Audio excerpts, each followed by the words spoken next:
A Trindade, um só Deus, três pessoas. Esse é, sem dúvida, um dos maiores mistérios do cristianismo, e por séculos teólogos tentaram decifrar essa ideia.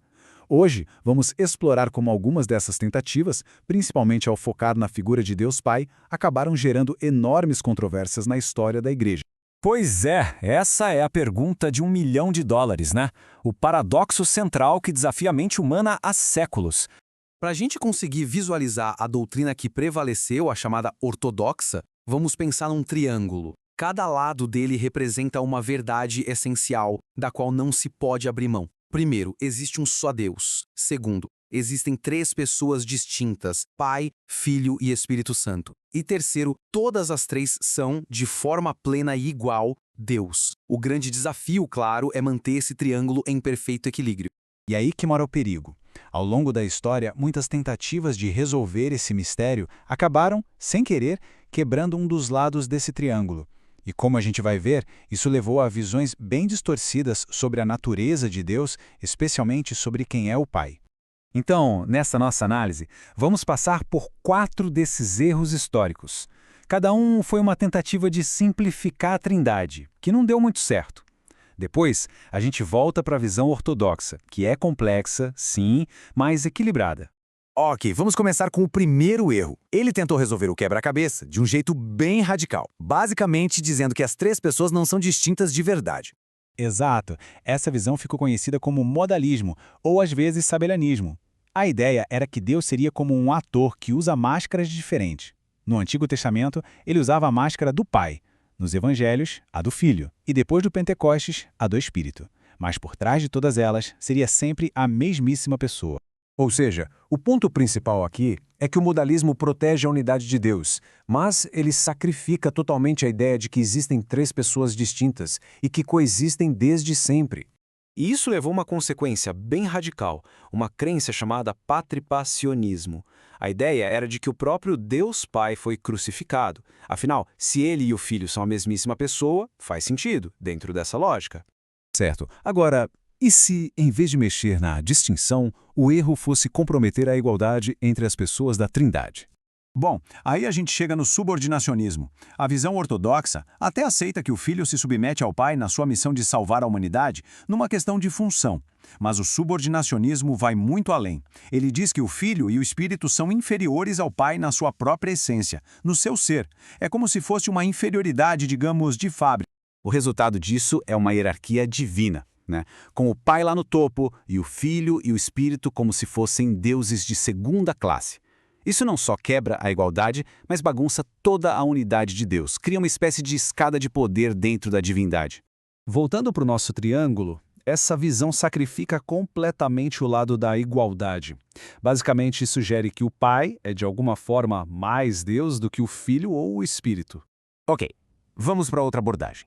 Essa aqui exaltou a monarquia do Pai, ou seja, seu governo único, a um ponto bem extremo. Essa visão, chamada de monarquianismo dinâmico, levou a ideia de governo do Pai ao extremo. Para eles, Jesus não era Deus desde a eternidade. Ele era um homem comum que, no seu batismo, foi adotado por Deus e recebeu um poder divino especial, o Dinamis. Ou seja, Jesus se tornou divino, ele não era divino. O que é curioso aqui é como essa visão protege com unhas e dentes a autoridade única do Pai, mas o preço disso é a identidade do Filho, que é completamente rebaixada. No fim das contas, essa ideia reduz a Trindade a uma monarquia absoluta do Pai. O Filho não é coeterno, não tem a mesma substância do Pai, ele é só uma criação subordinada. O equilíbrio do nosso triângulo aqui, bom, ele é totalmente destruído. Certo. Vamos para o nosso último erro, que, curiosamente, vai na direção completamente oposta de tudo que a gente viu até agora. O triteísmo talvez seja o erro mais fácil de entender e é um mal entendido bem comum até hoje. Ele simplesmente diz que o Pai, o Filho e o Espírito não são um só Deus, mas três deuses separados. E isso, claro, viola o princípio mais fundamental da fé bíblica, o monoteísmo. No nosso triângulo, o triteísmo quebra o lado do monoteísmo de vez. Em vez de um Deus em três pessoas, a gente passa a ter três deuses distintos. O Pai se torna um Deus entre outros, e a unidade da essência divina simplesmente desaparece. Então tá, Depois de analisar todas essas soluções que não funcionaram, a gente se pergunta: onde isso nos deixa? A resposta da tradição cristã, ao longo de séculos, não foi tentar resolver o paradoxo, mas sim abraçá-lo. A doutrina da Trindade não simplifica o mistério, pelo contrário, ela sustenta fielmente todas as três verdades daquele triângulo ao mesmo tempo, em uma tensão equilibrada. Mesmo que a nossa mente finita tenha dificuldade para entender isso por completo. É como Agostinho resumiu de forma brilhante. O Pai é Deus, o Filho é Deus e o Espírito Santo é Deus. Mas não existem três deuses, e sim um único Deus.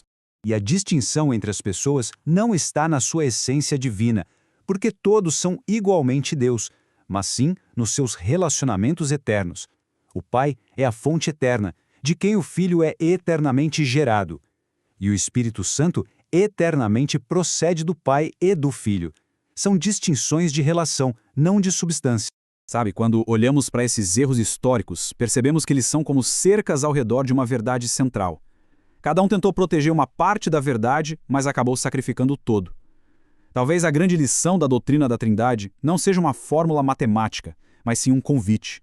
Um convite para a gente contemplar a natureza de um Deus que é, em sua essência, eternamente relacional, comunitário. Um mistério que não foi feito para ser resolvido, mas para ser adorado.